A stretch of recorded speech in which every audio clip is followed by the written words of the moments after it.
Good evening, everyone. Welcome to Real Talk Family Life, building shatterproof families one brick at a time. This is a good time to reach out to your contacts, email, text, WhatsApp, send messages, invite them to come in, let them know we're about ready to begin, and we would like them to join our conversation tonight. This is an open talk, open conversation, open dialogue evening. And we want everyone here so that they can participate fully. So reach out to them, call them, text them, WhatsApp them, IM them, however you communicate. Let them know that we're getting ready to get started. Just want to remind you that we have different ways through which you can interact with us. You have the reactions at the bottom of your screen. You can clap your hands, you can do a thumbs up, you can even give us a jolly laugh if you think something is funny. However you can communicate with us so we know that you are engaged with our conversation this evening. We look forward to hearing from you and seeing how much you are learning from this segment. And we hope that you are ready to participate. You may also write in the chat questions or comments that you'd like to share with us, as well as raise your hand to speak live so we can hear your voice and hear the message that you're trying to share, or at least to hear the question that you're trying to ask in your own voice. We look forward to having an engaging conversation tonight. So as others come in, start thinking about those questions you would like to ask. This evening, it's open question time. This is the end of quarter three. During this quarter, we had 5 key topics that we addressed with everyone. We had a part one and a part two on forgiveness. Forgiveness is something that many of us struggle with, but it is something that is required as part of our membership in Christ's body. We had 2 segments on forgiveness. We had 1 segment on estate planning. We had a segment on women in leadership in the church. We had one on the role of parents in the educational system. And a couple of weeks ago, we had a segment on what the Bible says about compulsive behaviors. So those are the topics that we would like you to think of a question that you may want to ask. And we will have our panelists ready to respond to those questions and to impart to you some additional nuggets that you can take with you and apply to your life as you begin to build those shatterproof families one brick at a time. This is Real Talk Family Life. Again, welcome to Real Talk Family Life. And we are excited that you are here with us this evening. All right. As for those of you who just came in, reach out to your friends and family members, email, text, send a WhatsApp message, call them, remind them that this is time for Real Talk Family Life so they can hop online and become part of this conversation today. So we have with us, let's see with what panelists we have in attendance. We have Pastor Griffith, we have Pastor Henry, we have Pastor Roger Samuel, and there are others who will be coming on. Who will be willing and ready to address questions on these topics. So to start us off, I'm going to start with a question that's kind of a light, easy question that deals with forgiveness. It's not the heavy one, Pastor Griffith. It's a light one that to kind of get your juices going and to get us thinking. All right. So this question is, I have been working at my dream job for the past 10 years. I'm at the point where I can be promoted. And I got the opportunity to apply for a promotion. And I think I am in good running for that position. I shared my interest with a good friend of mine, friend and colleague, and who kind of looked at me oddly when I said that I applied for the promotion and I think that I have a good chance of getting it. Well, unbeknownst to me, this person goes behind my back and spoke to my boss, our boss, and tells our boss that he should not consider me for the promotion because I have been stealing from the company. That I've been stealing from the company. I've been stealing items like pens and tablets and things like that from the company uh, materials. So my boss calls me in and he says, I was really considering you for this job, but I don't think that you are the right person for this job because it was brought to my attention that you have been stealing from the company materials. Of course, I was shocked. I did not know what he was talking about. And I said no, and I, told, that is not true. But for some reason, my boss believed my friend and colleague. And he said to me that I have 2 weeks to pack my things up and leave the job, that he is firing me. So I was fired from the job, lost my dream job, lost the promotion that I had hoped to get. And now I have this friend who is also a Christian brother, and I'm struggling with forgiving him because he lied on me and lost me my job. Should I forgive him? What should I do about this? Hey, Dr. Samuel, I see you unmuted, so it sounds like you're ready to jump in. I'm sorry that that was my accident. I didn't realize I was submitting.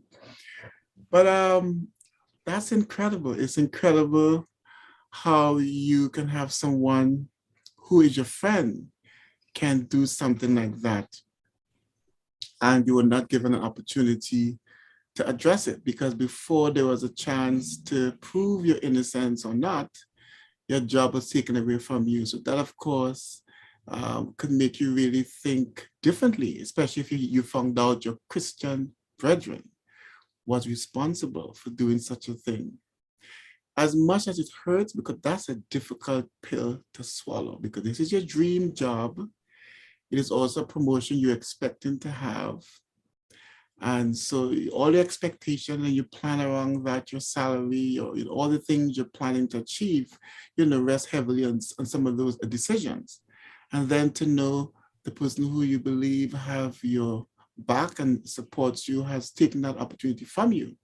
That is quite a feeling. So I know one will struggle deeply with something like that. One will struggle deeply with that thought and that emotion. But however, in spite of all, the disappointment, we have to think about what our values are, in my opinion.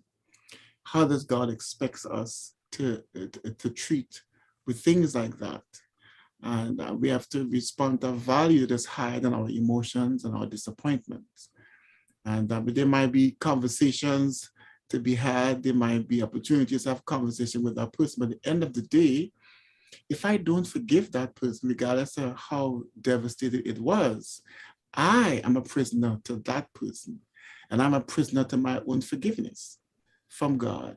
So as much as I feel the difficulty, the struggle, it may take some time to work through, because but at the end of the day, it's a decision I have to make, because it cost me my eternal salvation. And I don't want to be a prisoner, in my own walk with God because of somebody offenses. So I think it's important for me to acknowledge how I feel, make a decision to have a conversation, let that person know exactly how I feel. But at the end of the day, I mean, God's values is what I treasure most. And that's the space I will have to, release them, because forgiveness does more for me than it does for the person themselves. And I think unforgiveness is like drinking poison and expecting the other person to drop dead. So I want to make sure that I don't drink any poison and expect someone to drop dead. So I think as much as it hurts, I have to forgive and love those who despitefully use me, as the scripture says. But I don't want to take up the whole conversation, but I just smile a small twist on it. Thank you, Pastor Samuel. So that was part one. Part two is this. Part two is this. Within 2 days, I got a call from someone else from another company who said that they saw my resume out there. I was totally impressed with the experience and the education that I have, and they offered me a job with a higher salary, a better position, but I am still steaming over what my friend did to me. I'm still steaming over it. I'm still struggling with it. So I think, and so I say right there, God is teaching that person. That, oh, sorry, was I supposed to jump in there? Go ahead, go ahead, go ahead, go ahead. No. I'm sorry. Yes, yes. I'll let my colleague jump in. I don't want to take over. No. Good. But Go ahead, Pastor Griffith, if you wish. Pastor Griffith. My response to good night, huh? My response might let me come from a different angle. In the first thing, my first lesson in there is the same way that that Christian brother disappointed me, and the kind of depression, disappointment, pain that I have gone through must be my first lesson to myself, that I may not walk in that same path and associate with believers, and especially if you have them in high esteem. It does something serious to you. It can cause you to be like despondent, become despondent. It can cause you to begin to question so many things, who to believe. You know what I mean? It doesn't make sense. And perhaps sometimes the person could also be some person that you tend to respect or you felt were in fact better than you. All right. And I'm saying that in the first instance, while we always say the person must forgive, I think we must appreciate the damage, the need to be carried. And perhaps before that person can come to the stage of forgiving, we need to deal with the hurt and the disappointment. Because if the person does not get over this emotion, then the attitude that they develop can go on to have a long-term effect.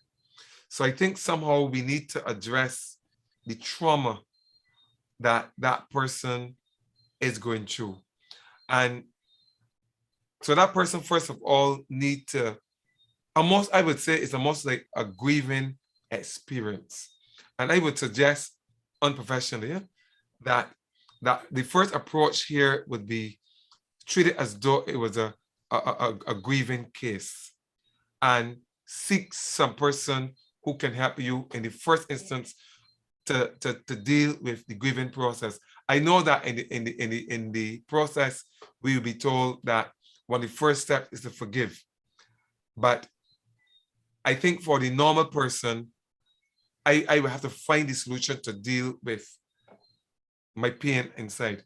And quickly, I agree with Pastor Samuel, because in this case, the person didn't activate, well, here in Barbados, clearly I can see a wrongful dismissal case here, right? No case was established and a lie was told and the person was dismissed.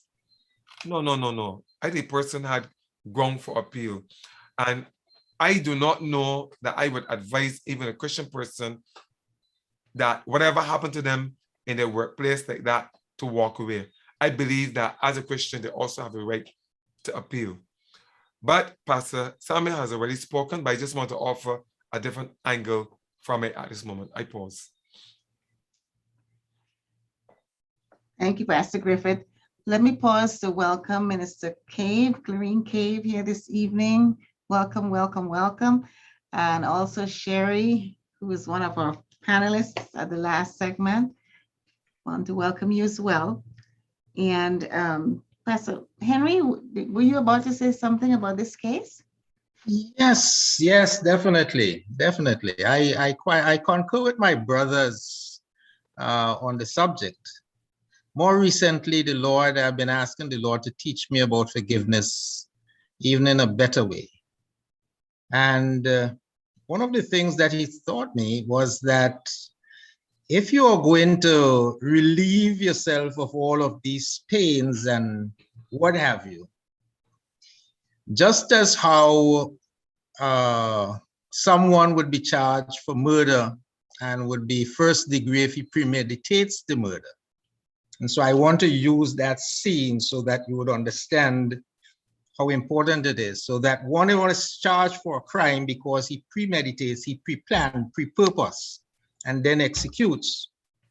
So it is God taught me that He premeditated to forgive us. Mm. Pre-planned, pre-purposed. And so a number of scriptures came to mind. Ephesians, chosen before the foundation of the world. So before the first day of creation, that this sinner was chosen to be saved, having done nothing, having not even existed, that God planned to forgive me, knowing very well that I was going to sin. He planned to forgive me. What a world we would live in if everybody can take that attitude. You know, people, all men are imperfect. They're going to lie. They're going to cheat. My friend is going to go to my boss and tell my boss a lot of stories about me and I will lose my job. But you know what? Years before it happened, I have already decided in my heart that I'm going to forgive them. What a different attitude. What a different world we would have if every Christian can take that attitude that whatever you do like God, forgiveness is on the books for you. Wouldn't be as, I don't think it would be as painful as when we are thinking about getting even and when we are pre-planning to get even when somebody hurt us.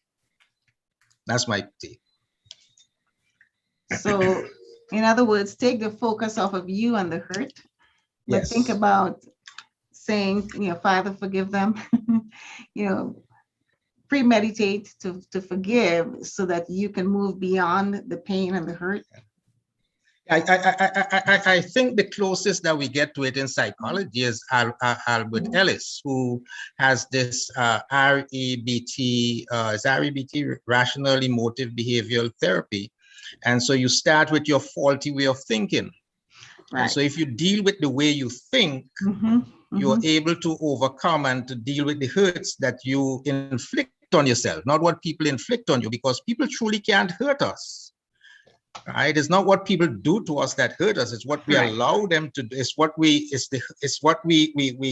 think that is causing us the pain, right? And it's our thoughts, our way of thinking that causes the pain. And so if I can see a person, my good friend is going to do that, and I know that in advance that my good friend can do that, well, then when it happens, I say to my good friend, the Lord bless you. And especially now that I have a second job, I'll take you to dinner. Hey, the Lord give me a better job, more pay. How about going to dinner with me tonight? So if we work on changing our thought process regarding the situation, we may see it in a different light and not and move beyond the pain. So challenge those negative thoughts, those unhealthy thoughts, so that we can forgive. Okay. All right. All right. So let's move on. Unless someone else has a comment or question about this scenario, I'll move on to the next scenario. Yeah, and before you go, I just want to, because the idea again comes in, the difficulty is, how do I forgive? I will suggest 2 possible ways that you can begin. For me, when I am challenged with some things that are too much for me, I say, I appeal. And that appeal means, see me, I'm not worried about that anymore. I pass that on to the Lord. And recently, there's my old lady in my life, and she spoke about a relationship with her husband and how badly she was mistreated. And she's now telling me the story. And she says in the same breath, Lord, forgive me, I'm not taking it back. What she was saying is that I'm only explaining to Joseph my experience because I have already put him into your hands. And I think that sometimes that's what we need to do. It's too much for me to handle, and I got to learn. Maybe that's what the Bible meant when it says, casting your cares upon him. Perhaps, I don't know. Yeah, that's a good point you make, Pastor Griffith, because I remember reading something recently on forgiveness, and it says that holding on to the anger that is caused when someone hurts you, holding on to that anger is not helping you to grow. As a matter of fact, they described it as swimming in the ocean with an anchor tied around your foot. You know, as you hold on to that anger, you're swimming with that anchor, and it's weighing you down, and it's weighing you down. It's taking you down further into the ocean. But by forgiving, even though it's hard, and even though it might be difficult, and even though it might be challenging for most, that by forgiving, you are releasing that tie to the anchor. And in so doing, you'll be able to release yourself from the emotional pain caused by the hurt. So thank you. Thank you for that. All right, I am going to move on to the second scenario. And this one is also on forgiveness, because we have two segments on forgiveness. And it says, where does one draw the line between being abused and forgiving the abuser? That's a question. Where does one draw the line between being abused and forgiving the abuser? For example, my husband in his temper tantrums will say the most horrible things to me, and on occasions will even threaten to kill me. Once he vented and got it off his chest, he will then ask for forgiveness. And I think I do forgive him, but this only sets me up for the opportunity for him to do it over again and throw another tantrum, and the cycle continues over and over again. Should I leave him and the abuse, or should I continue to forgive him? And Pastor Griffin, I'm going to come to you first on this one. Oh, Lord, help me here. Now, my response is, now, first of all, personally, I have no tolerance for abusive men. Mhm. Well, because we talk men here, I have no tolerance for abusive men. Mhm. All right. And I maintained that my relationship with my wife must have respect. And anytime my wife no longer respects me, it don't make sense fighting anymore. Either she walk or me walk. It don't make sense. And one of the things that I would say to any person without any apology is that anytime you are in a relationship and the person don't have any respect for you, that in a relationship. You know what I mean? But more so, I think we need to learn to respect ourselves. And one of the biggest problems is that when people do not have enough respect or enough self-esteem, they find themselves in prison in this kind of situation. As I speak, I remember Dr. Dobson, that's his name, with the psychologist with the love must be tough story. The man did all kind of things and eventually bought the outside woman in the bed with the wife to sleep together. And she behaved herself because she didn't want to make it feel bad. She wanted whatever. She obviously disrespected herself. The doctor said, love must be tough. And in this case, this man keep doing this thing over and over. I think the time has long expired for him to have an ultimatum. I pause at this stage. Okay. Pastor Henry? This is one that is difficult. Forgiveness has a component that says you allow the snake to go. You let the snake go so that you are bitten by the snake, and instead of fighting to kill the snake, you make sure you take the hurt, probably cut where you are bitten, to get the blood out of your system before it gets to your heart. And when there is an abusive relationship, the person who is being abused needs to think like the instruction that is given on the plane, that you need to take care of yourself before taking care of the abuser. So that when you are in an abusive relationship, it is always better to do whatever is necessary to take care of yourself. And in situations like these, it may mean separation if need be for a while, until the person is willing to find counseling, because this is you're not throwing away the relationship. I'm not talking about divorce or that sort of a thing, but you are leaving with the intent that the person can find the necessary help. They can realize what they're doing and find the necessary help before, and it would be a condition for returning to the relationship. And which one of us, is perfect, so in that way you are expressing forgiveness because you are not abandoning the relationship, but you realize that this is somewhere where this is a position where the person needs to be helped, because what they're doing, they may not be realizing the damage it's causing to you. And at the end of the day, you need to be taking care of yourself in any relationship. Okay. So take care of yourself first and work on a relationship before making any hasty decisions to throw away a relationship that may have the potential to survive this. Let's see. I'm going to go to the chat. There are some comments in the chat. Let's see. All right, I'll start with Anne. Someone has said that forgiveness is setting a prisoner free and finding out the prisoner was you. Offense is an event, but living offended is a decision. Ooh, that's deep.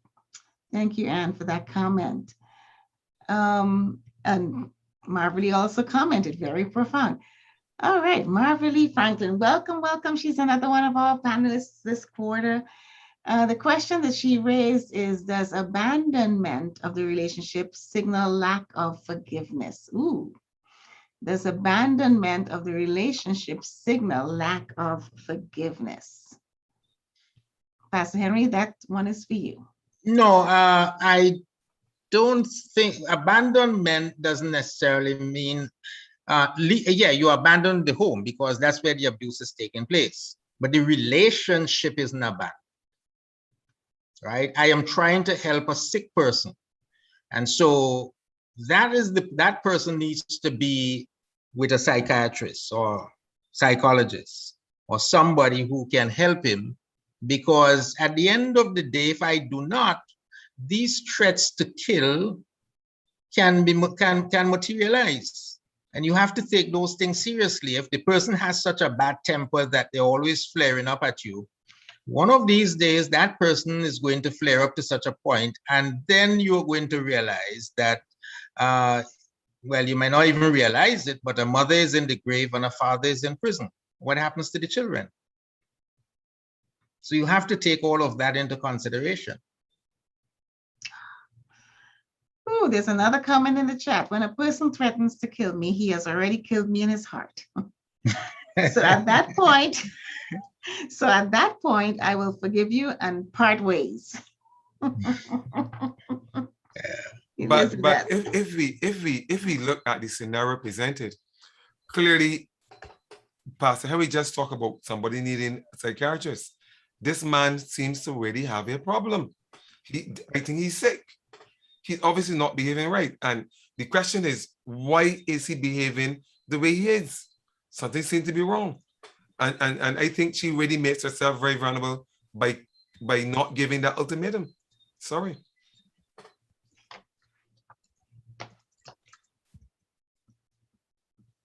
Any other comments? Okay. All Dr. right. Dr. Nev, I think you would, the other panelists who have been on, I don't know if they fully understand that they can jump in at any time. Yeah, Minister Cave, you want to jump in?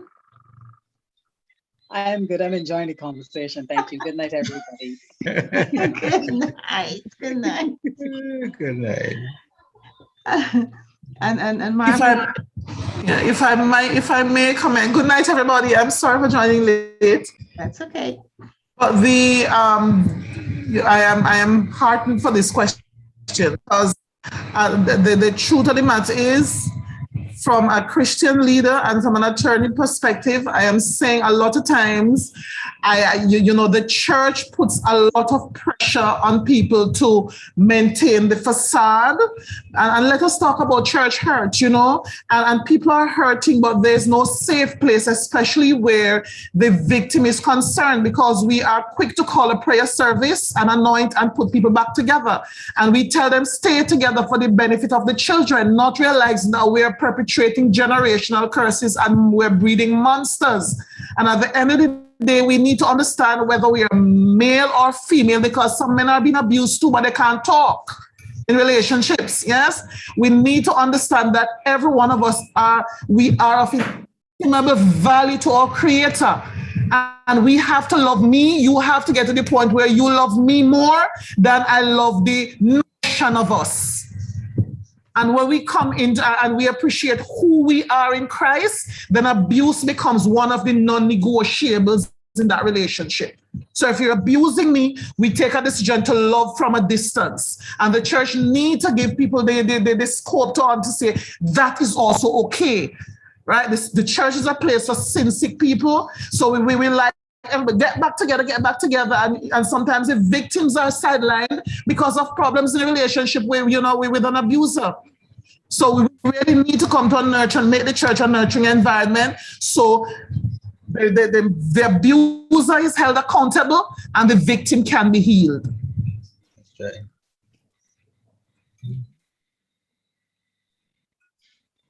Very well said. That point that the Gilly sister put in there brings into question or focus the need for respite centers, what do you call it, or retreat, something maybe it is a wing of the church that we need to consider. And even where the church might not have the physical plant, the church might have to ask itself whether the church would assist where necessary to provide a rental home, even if it were for a period of time, 2 weeks, 3 weeks, 4 weeks, necessary to help. Because I'm certain from time to time, there are going to be cases where abused persons will run to us. What do we do? Do we put them somewhere, or do we include them into our own other families? At the moment, I do not know, but maybe it's food for thought. Let me add to that food for thought. I know the scenario did not mention children, but oftentimes there are children in the home who are observing and maybe even being traumatized, even whether physically or emotionally, who are being traumatized by this behavior and are also learning that this behavior, from the abuser, but they're also learning that it's okay for someone to abuse you and come back over and over and over again. So they're learning both sides of it that could be very detrimental to them as they grow up and become adults themselves, and may then perpetuate the same types of behavior, either as the abuser or as the person who's being abused serially. So I think we also need to take that into consideration, as if we are in a position of having to counsel or provide respite or advise someone in this position, because that trauma is something that does not go away on its own, and it has to be addressed. It has to be, so they have to receive some kind of counseling or treatment or something to help bring them back to resiliency so that they can function in life and not perpetuate the same type of behavior. All right, any other comments before we move on? No. Okay. So this question has to do with estate planning. Okay. I am 50 years old, and although when I started my employment in my 20s, I was advised and I was encouraged to either get insurance or participate in a 401k or some type of retirement plan. I did not, because at that time I did not want to set aside part of my earnings because I wanted it all. And I thought I was so young. I'm young and strong, and why am I thinking about retirement right now? I have many, many years before I get there. So I did not set anything aside. But now at 50 years old, and I see my retirement approaching, I am really concerned. I'm actually scared because I have not set aside enough for my retirement. Is it too late? What do I do? Should I just throw my hands up and give up because I have totally wasted my life? And now I see that I don't have anything to survive on after my retirement. Sister Marvelly, you have any advice for this person?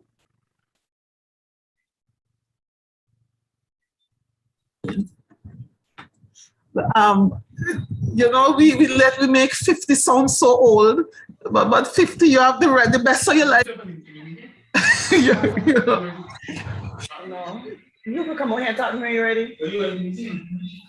Yeah, I think in a situation like that, that there are options. I would suggest that they talk to somebody who is into the estate planning more than I am.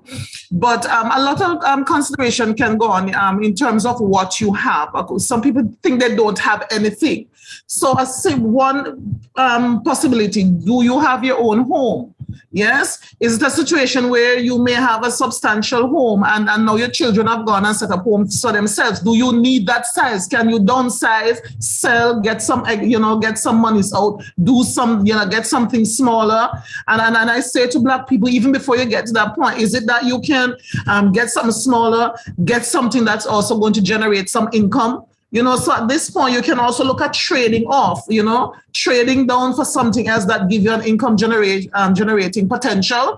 So, you have some monies coming in, at the end of the month, additional funds. So there are a number of considerations that, and at 50, I'm also going to say to people, make sure you have health insurance. I don't care what you didn't invest in. We are like old cars. At a certain point, the body parts are going to need replacing. So don't skimp on the health insurance. It may cost a little more, but at this stage you need to get it because health insurance, episode of something can wipe you out. Yes, I'm saying talk to somebody who's into that. Look at health insurance if you don't have life insurance. I don't believe in life insurance necessarily, but look at your health, except you're going to build something for your children. And if you start early, then, that maybe think about trade down, look at your house. Can I sell that? Can I reconfigure it so that it generates income? So, making money for me at 50 and you still have the rest of your life. You can reinvent yourself at 50,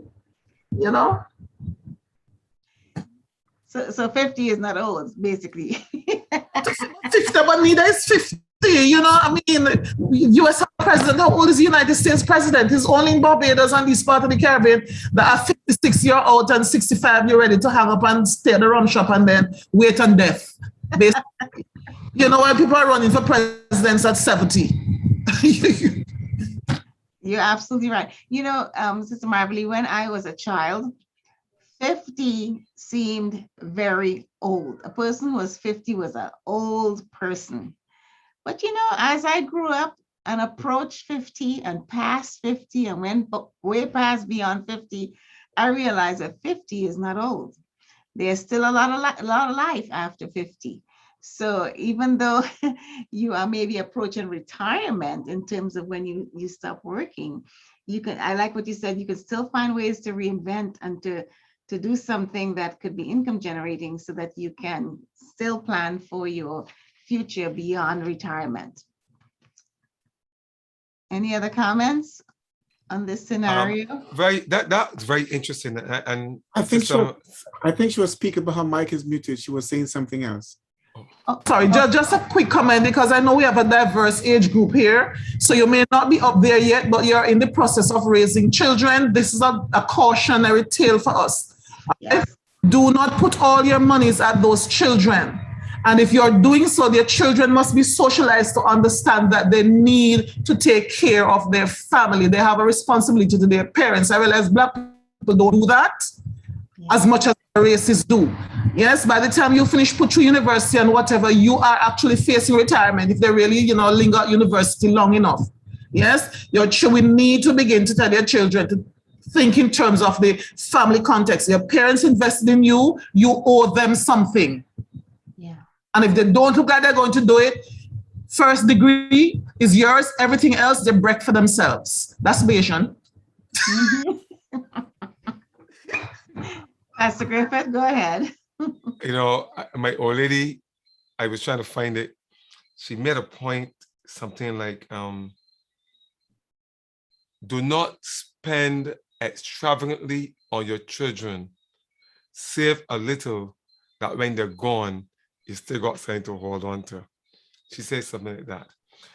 But certainly 50, few people really at 50 got their houses. Let's face it, or don't pay the mortgage to bank differently. So 50 really ain't so old. Now I retired at 55. It doesn't work good for everybody, the same way for every person. But if retirement age, for example, is 67, that's in Barbados here, you still have 17 years. And if in fact you would have reached 50, my friend,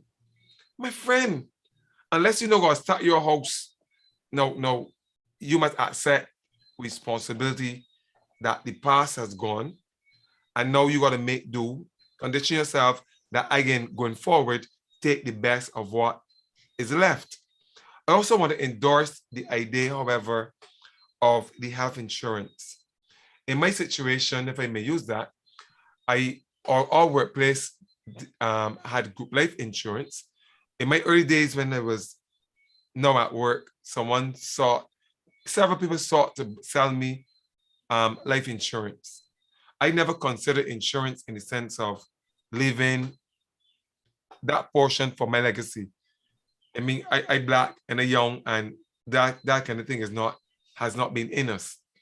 And all they were telling me that I need insurance for get my mortgage. And I explained, but that don't apply for me because I use a different strategy. And I never bought insurance, life insurance. But once the health insurance came up and it was group life in my case, and easy to join my family in, my wife, my son, my 2 children and my wife, I joined. Now that I'm retired, they said, but you can keep the insurance.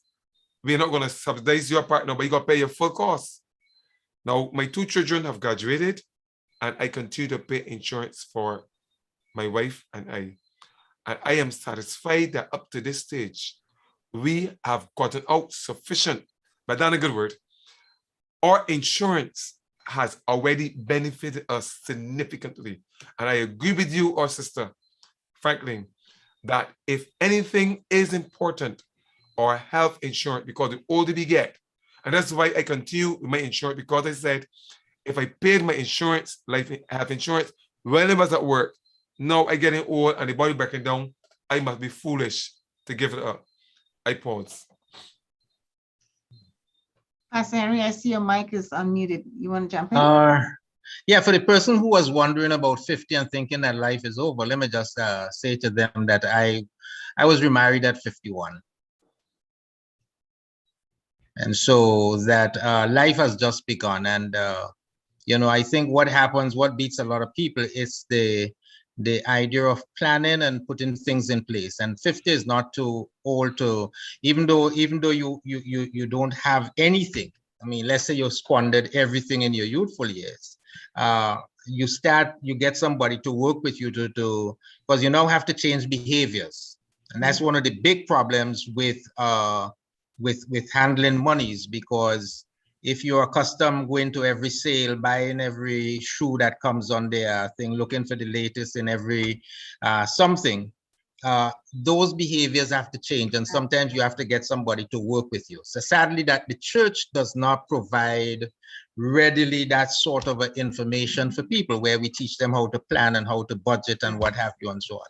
But get that person to help you, and if you go to 69 years, you're surprised to see what you can do in 9 years, even though you retire at 60.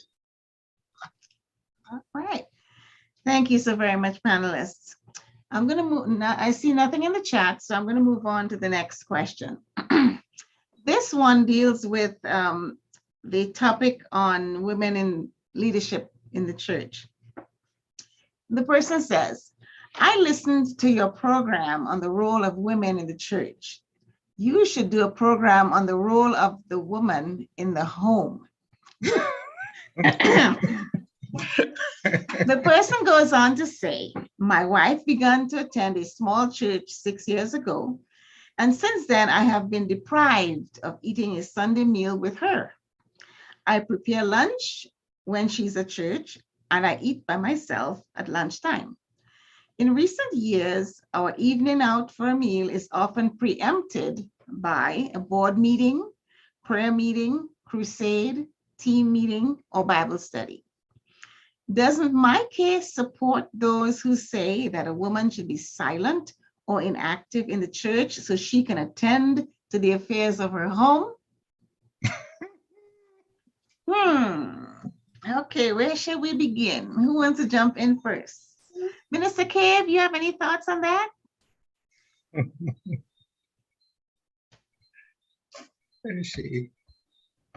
I'm good. I'm good. I will jump in at some point. Okay. Let me come in. Okay. I think this gentleman has a genuine concern. Unfortunately, he might be getting a worry step a little bit. All right. I would assert Paul addressed the issue about the married woman and the person who is unmarried.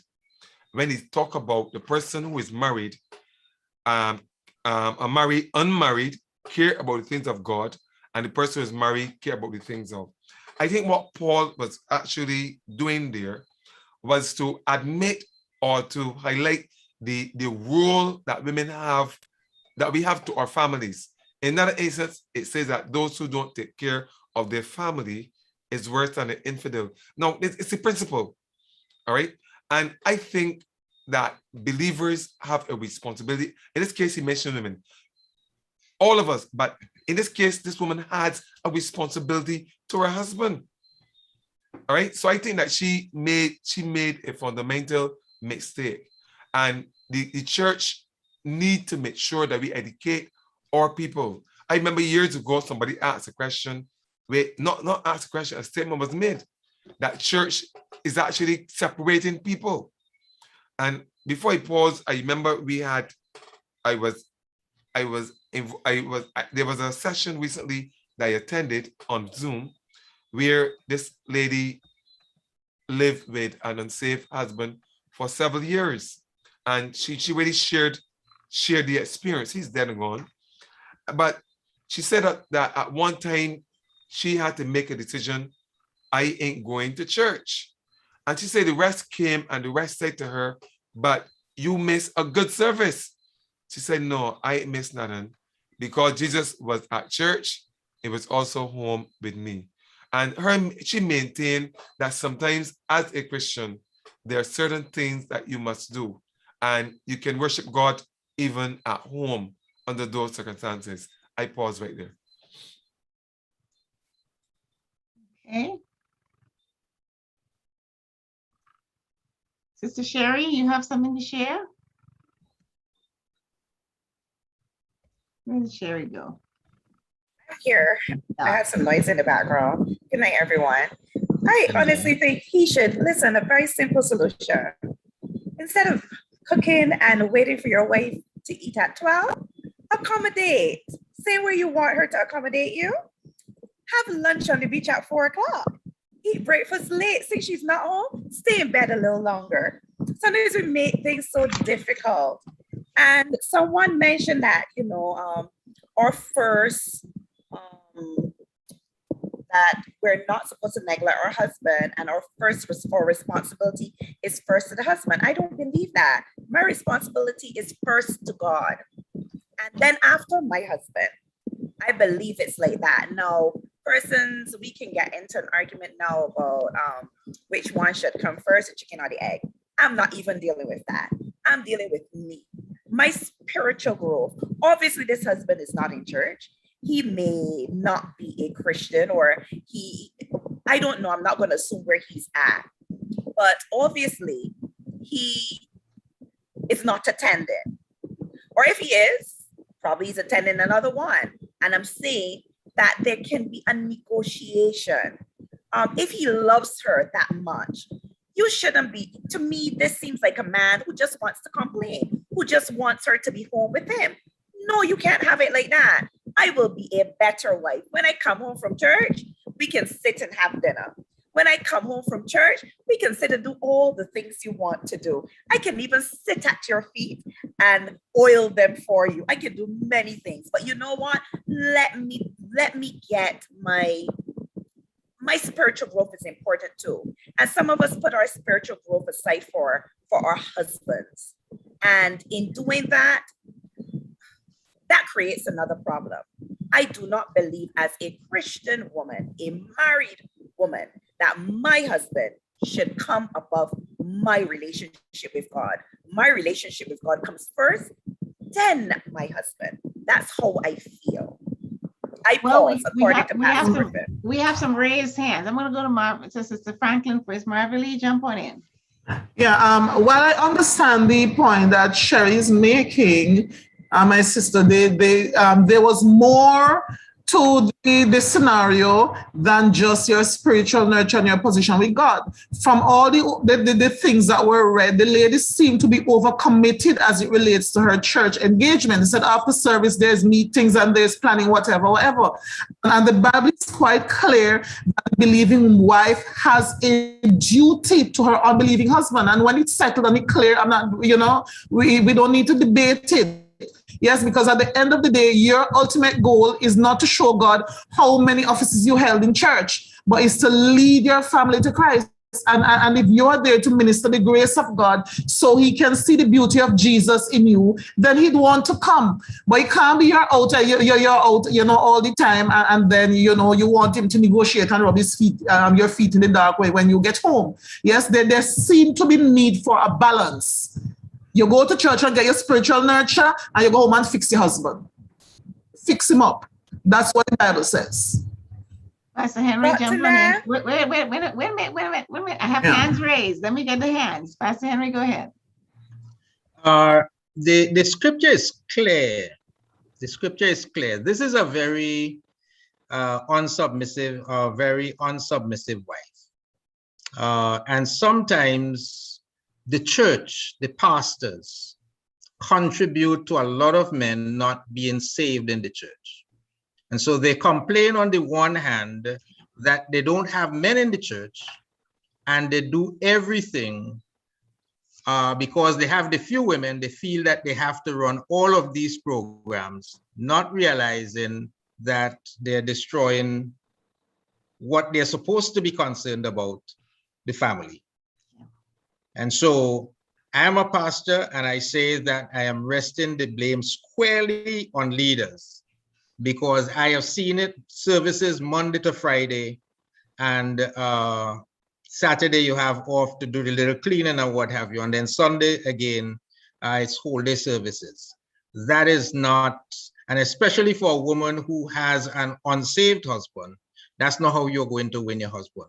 And may I say that the scripture is clear whether you are serving God or not, the primary objective for any unsaved woman is to win that husband to Christ. And that is one that is done according to the scriptures, not by what you are suggesting, some of maybe suggesting, but it's done clearly by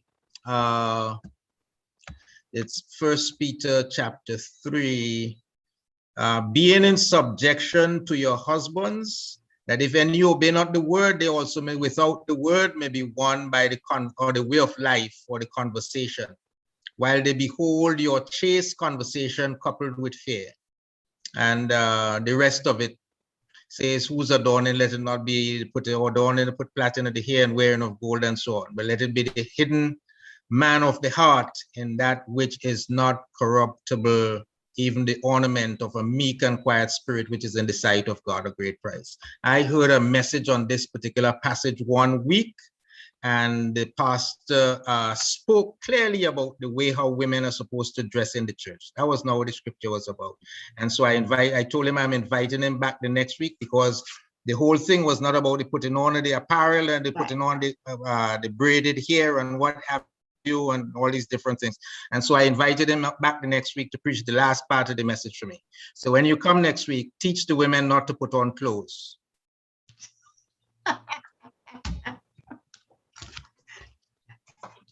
Did he come back? No, he didn't. Didn't speak to me for months. Oh wow. I think we agree on that, because Elizabeth said that, you know, he's a neglected man, and if she's married, her responsibility is to her husband first, and so forth. So a lot of agreement there. All right. Let's move on. I think you to the had next one other one. hand. Let me try my. I don't see it. There's another hand up. Oh, Sister Kate, come on in. Right. No, I'm saying let me try my 10 cents, but from a different angle now, where, like I said earlier, sometimes the pressure comes from the church in itself for women to be involved in so many different things, so many different activities. And it is the responsibility of some of us who are more mature in the faith and more mature in marriage and so forth to teach the younger ones who are there, or those who, you know, sometimes you have a woman who has her children, she drags the children to church if there's a meeting for women's ministry, and then if there's a meeting for worship ministry and she's on the worship team, and then so 5 days out of the week, Yeah, those children are at the church door. Yes, the husband may not have been there, may have been, you know, at other meetings or whatever the case may be, but like Pastor Henry was saying, your responsibility is to minister first to your household. yeah. Right? And so often the pressure sometimes comes from the assembly that woman is attending. Mm-hmm. And proper perspective is not given to her involvement in so many things, and her trying to balance and hold so many balls. Something is going to drop, and usually it is the marriage or it is the family. That's right. Thank you, Minister Cave, for your input. Much appreciated. Awesome. All right, I'm going to move on to another question. I will be 67 in 3 weeks. My wife died just over a year ago, and my 3 children have already established their own families. I have been employed for most of my adult life. I will retire next month. On reflection, it seems that I lived my entire life for my job and my family. Can someone advise me on how I should approach life after retirement, now that I will no longer have a job and I no longer have my family? My wife is gone and my kids have their own families and responsibilities. How do I live life after retirement? Dr. Samuel, you seem like you're ready to jump in. Need to unmute Dr. Samuel, yeah. No, I was sorry. I'm sorry. No, I was just smiling at something else. Well, I mean, I let the experts speak to that, but I mean, like we said earlier, it's never too late to reimagine and recapture opportunities, especially if you found yourself caught up and now you're at the point where you have to now rediscover. I think purpose is known at any age. Fortunate if it is understood earlier, we can live a purpose-driven life and a life that is filled with purpose, knowing why we are here, what our assignment is, and we could distribute accordingly to family, to job, and to our personal fulfillment. And even after 67, when that didn't happen, we can still find purpose, because it's not just to find another activity, because another activity, the person can become overwhelmed and consume again and still not be satisfied. So at this point, it will not be an activity necessarily that they should get involved in, as much as to understand, what is the purpose? What's next? What does God have in store for my life at this stage? And what is really meaningful? Because we could spend time going after things that we think is valuable, only to discover it didn't have any value to our lives. We have all these other things, but it didn't really add value to who we are. So I think finding purpose and this kind of rediscovering or reimagining, what is God's plan and what he has next for me is a good place to start. And from there, one could then proceed. I think starting at the point we're trying to understand God, I've spent 67 years and I've honored my family, I've honored my job, but I realize now that there's still something that is missing. And Pastor Henry, you have a lot to say about that because he has a lot of experience, so he'll be able to take it from there. I'm just giving you but I think purpose is the best place to start. Think about what is God's plan and what is God's purpose. Why am I here? And what does he want me to do with because the rest of that person's life could be the best of their life. So you're just trying to figure out what that is by rediscovering purpose. And I will actually pass it back to Pastor Henry, so he will take it from here. I think he could add it and the rest could come out after that. Pastor Henry? I will defer Dr. Neff to the other panelists. I don't want to All right. monopolize this conversation too much. No, I'll come in. Now, I think that we need to be a little more careful here. Let me see if I can make this short quickly. I am familiar, he's dead, but the story came to me of the gentleman who it was said, this second, he spent all his life working. In this case, he was overseas, so that he and his wife would be able to come back home here and to have a good retirement. He said, but what was sad about it was that his wife got dementia or something like that, and eventually she died. And the person to whom he was relating the story, they said he came to me with tears in his eyes. I also, since I've been retired, I recognize that there was another pastor I'm familiar with who I think he could have retired, but he was still in the service. He would have got more years than I did. I had 37 and a half. But I was told his wife died. And then there are obviously no children I'm aware of. I think there's no children, as in little babies now. And I was wondering, Lord, but what did he really had to go home to? And there are a lot of people who really do not have anything to go home to. Now, my concern here is, to what extent has this 7-year-old person, 67, have they really gotten over the grief of the passing of their wife? Have that person done? And I really think that like in my case, I was excited to go and I chose to come up early. All right. But there are others I know who are afraid to come out because they don't know what they're going to, and all their life has been in work. So this person really is in a dilemma. And one of the first things that I think needs to be done is this person needs someone to talk to. Let's make sure that they've overcome the grief of their wife, because I think that retiring for some people can also be like grief. And in my own personal experience, I was the opposite. I was anxious, I was under stress, and I was concluding my days 10, 9, 8, 7, 6 from my father as maybe 30 and higher.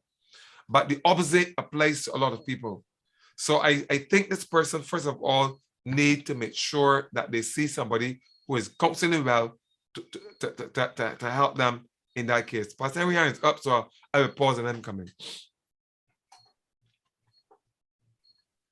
Dr. Nev, I think one of the things that that we need to think about as we get older is what is going to happen to me in the next 10 years. You need to be thinking, you need to keep that sort of a vision before you. So you're at 50, what am I going to do at 60? What am I going to be doing when I get to 60? Get to 60, what am I going to be doing when I get to 70? And 70, well, probably by then you're saying, well, what am I going to do for the next 10 years? Now, sadly, that, I mean, number of things can happen inside here that can divert your plan. But I think that Pastor Samuel would have hit the nail on the target. And so if generally up front you have a plan, a purpose, you have something, you know, set for your life, you know, you sort of work towards that. When I hit my, I think it was my 50s, I knew I had 10 more years to retire. I knew that I did not want to get back. I was employed as a financial specialist. I knew I didn't want to do anything with accounting or anything like that. And so I decided that I am going to study in a field that I think that would have been able to bring some income to me when I retire. And so I started a course in computer technology, whatever it was called. I can't even remember it. Somehow things didn't work out by going to that college, getting enrolled in the course. I was directed, you're a pastor, you do this, get into counseling. We have a course in counseling psychology. Why not do that course? I mean, and then the whole possibility raised up to you know, brought light to me. Oh my goodness me, when I can see when I retire, I am going to go to a halfway house, sit down, talk to young people. And so I have something to do. It may bring some income. The income is not the problem, is not the issue, but I had something to do. Just happened. So when I retired, one of my old friends and colleagues came to me and said, come work for me.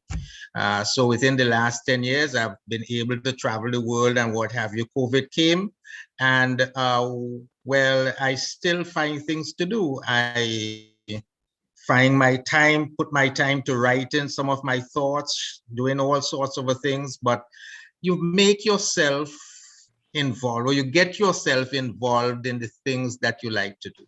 And so for that guy, maybe just starting a kitchen garden. You probably wanted to do this thing for a little while. And so the garden is in a state and what have you, have to do something, get started. And you will realize that once you get your hands to use, you're going to find purpose in life and you're going to be blessed for it. Thank you, Pastor Henry. You know, I have worked all my life. I think ever since I was 19, I started teaching. Have worked all my life, or have gone to school and worked and worked and worked. And my children are grown. They have their own lives, have their own careers. You know, it's just my husband and I. And retirement has always been a dread for me. I'm financially prepared for it. That's not it. It's just, what am I going to do? I am not the kind of person who will sit at home in a rocking chair and let time go by. COVID, however, really helped me to deal with this, because I was quarantined at home for about a year and a half. And the thing that I thought would be very difficult for me, to be at home day after day, from morning till night, with retirement, I realized that, this is not as difficult as I thought it would be. I found myself doing so many things that I never had the time for. I did start a garden, and I started gardening. I can't garden outside. It's too hot here for me to do that. But I started an aero garden in my kitchen. So I grow all my produce in water. It's amazing, amazing. It's great therapy. I love gardening. My father was a gardener, so I've always loved gardening. I found so much to do, and of course, with the internet, there's so much you can do on Zoom and other things. And I realized that, what, retirement is not going to be that difficult. I have a few more years that I really need to retire. And it's not going to be that difficult. And there are things that I can do, and there are things that I have not had time for that I will do, and there are so many doors that will open for me when I do decide to retire for real. So I am looking forward to it. So that's my testimony. It's not it's something, but here, well, let me give you a part two. Let me give you a part two to this scenario. Part two to this scenario is, wait a minute, let me get it for you. Now, this part two comes from a female, all right? I am almost in the same predicament. I've lived almost 20 years solely on my own, solely focused on my husband and my children. Now that they're all gone, husband has passed away, children are on their own, I am facing retirement in 5 years. So what do I do? But here's the question that the woman asked. Should I call that gentleman, that 67-year-old gentleman, and ask him if he's looking for a wife?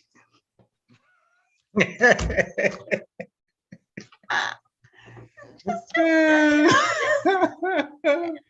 necessarily require a major response, but I just want you to know that this gentleman, there might be someone out there who can be a companion for him to enjoy his latter years with. Okay. Yeah.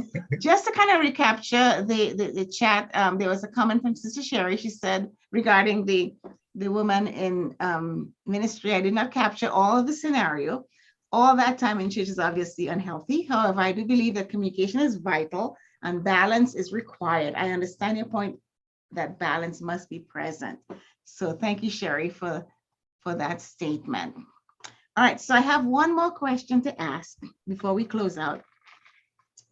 And this scenario is, I have been a Christian for the last 10 years. My father was an alcoholic. Very early in my life, I knew I never wanted to be like him.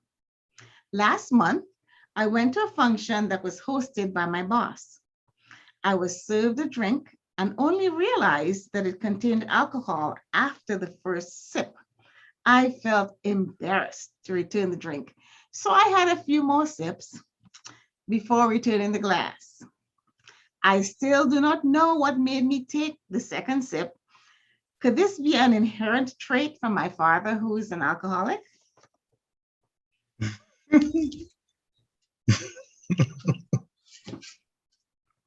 Anyone, jump on in. I just found it interesting that the person took a few more sips before returning the glass. I understand the dilemma that the person is in. But again, I think we are getting our wires tied up a little bit.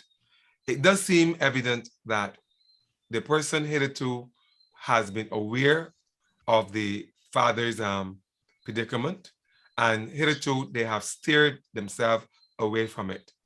And this to me appears more to be towards the line of the peer pressure, because obviously if she was aware, the individual was aware that it was alcoholic, they wasn't going to drink it.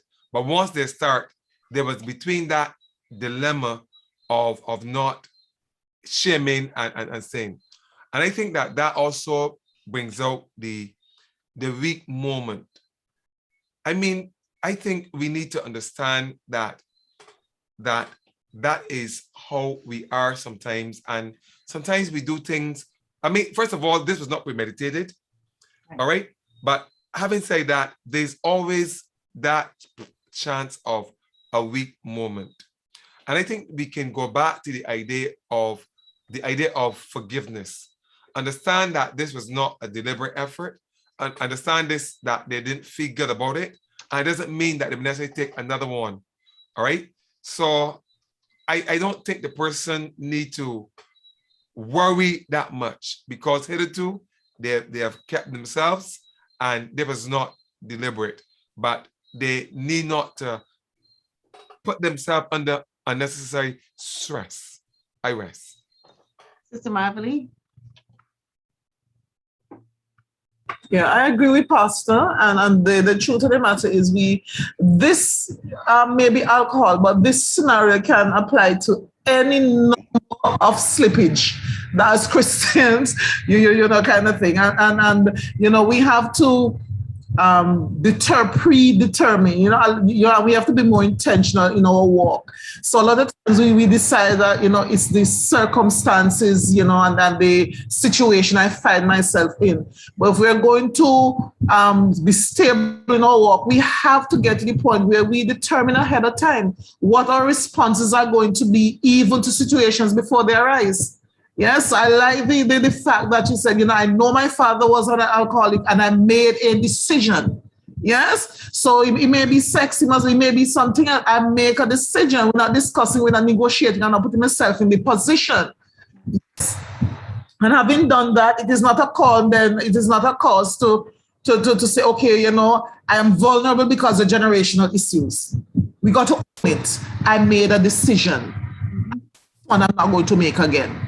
Yes, and thank God that we have the enabling of the Holy Spirit to allow us to walk beyond, you know, our missteps. So own it. You made a choice to take the sip after the first and to take the second sip. It is not your father's generational issues. Right? It's a choice you made.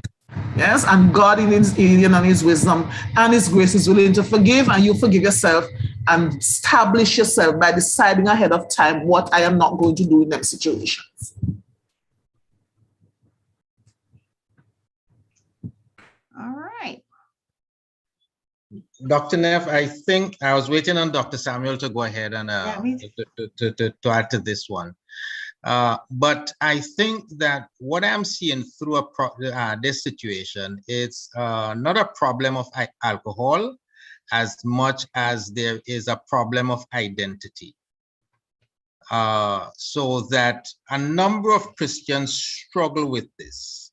And I think that is one of the things, you know, we rate the heroes of the Bible, but it was one of the strong points that the heroes of the Bible had. They knew who they were, and not necessarily what they will do, but they knew who they were. They understood who they were and to whom they belonged. Joseph, when he was tempted to sleep with his master's wife, he knew who he was, and he had that identity that he belonged to God and he was not going to get involved. So that oftentimes we have many of our Christians find themselves, and so the circumstance overcome them, and they're not sure who they want to please. And so like Daniel and the Hebrew boys, they knew who they were. We are not going to eat the king's meat. And it was not just a matter of not eating, but they knew why they were not eating, because we belong to the Most High. We are children of the Most High. And so oftentimes, I mean, it's a real scenario. I mean, it's real because people find themselves in situations, and you think about it, you are there, all the people are unsaved, you got a glass, it has alcohol. Do I say and make myself look foolish, seemingly make myself look foolish by returning it and asking for a Sprite instead of continuing to sip? So what is happening is not necessarily with the father. What is happening is a conviction that relates to identity, that I was not a child of God in the moment. I did not represent my king in the occasion, and the Holy Spirit is bringing that. So it doesn't have anything to do with your father and the drinking, because you have already made a decision not to do that. But it has to do with the temptation not to be like your father, to take on a different personality at times to meet the occasion. And we as Christians often struggle with that, and we need to understand. Yeah, if I may, Doc, I think Yes. the point that Pastor Henry made is so important in terms of the representing your father in the moment. And I remembered as he was talking, I think Pastor Barry Black, he was once the Rear Admiral of the United States Army, was in a similar situation where he spoke about the fact that he was invited to one of these big state dinners, and the table was set and stuff, and they were actually serving alcohol, and he was there wrestling, does he allow them to pour into the glass, even though he's not going to drink, just so he fit in with the crowd. And and then he said at the time when he wrestled with it, and then how much PhD and minister of religion, whatever, he struggled at that table. And he said, just as the gentleman came to pour, he placed 2 fingers over the glass, indicating that he didn't want to have the alcohol. And what was shocking is that he did not realize that the thing was being streamed live. So there were so many people watching in to see what you would have done with the alcohol. So sometimes, it's a setup that your father there, put in place for you to really represent his kingdom and set up an inquiry. And sometimes we miss the moment. We do. Yes. Yeah. Sometimes we miss the moment, but thank God we have a forgiving father. He will forgive us. Absolutely. All right. Well, we are at that point of completion. Nice comments in the chat. You guys were amazing. Thank you for coming out and serving as our impromptu panelists, for addressing questions that you may or may not be aware of.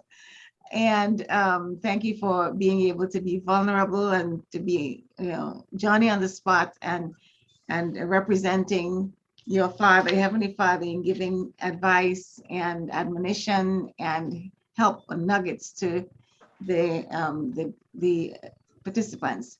Those of you who are attending by Zoom or on YouTube, thank you so much for being with us again for yet another Real Talk Family Life segment, building shatterproof families one brick at a time. We thank you for ending our Q3 with us. We have some awesome topics in store for us for Q4, and we look forward to seeing you in 2 weeks from today for the next segment on Real Talk Family Life, building shatterproof families one brick at a time. I'm going to turn you over to our host pastor, Pastor Anthony Henry from Faith Tabernacle in Nepal Street, 74th Street, St. James, Trinidad. And those of you, Dr. Samuel, Pastor Griffith, Marvely, thank you so much for being with us tonight. Minister Cave had to leave, and she said to tell you guys she enjoyed being part of this conversation. Pastor Henry, over to you. Thank you very much, Dr. Neff, and let me thank all of the participants for sharing with us this evening. Thank the panelists also. We have been trying to get a program on for the longest while, and we are going to make an effort to do it in our next program. Sexual harassment. This is something we need to talk about. It happens in churches, it happens on the workplace, it happens all over the place. And so we need to talk about it. And so join us in 2 weeks' time.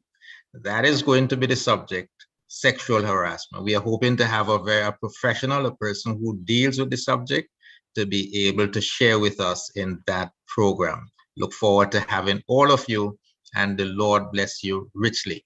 Dr. Samuel, welcome back to the Caribbean, and the Lord bless you.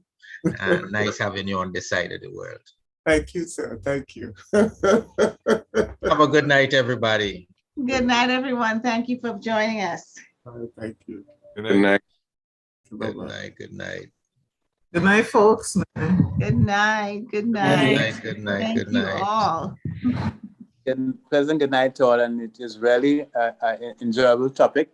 I have listed down here value on purpose. You know, it's Ah, key. Thank you very much. wonderful, wonderful. Good night, all again. Fantastic program. Well done. Thank you. Good Thank night, you. Brother Reno. Reno. Good night. Good night, Pastor Henry. Good night. Pattern, Good night. Good night. Good night, Pastor Good night. Samuel. Good night. Good night.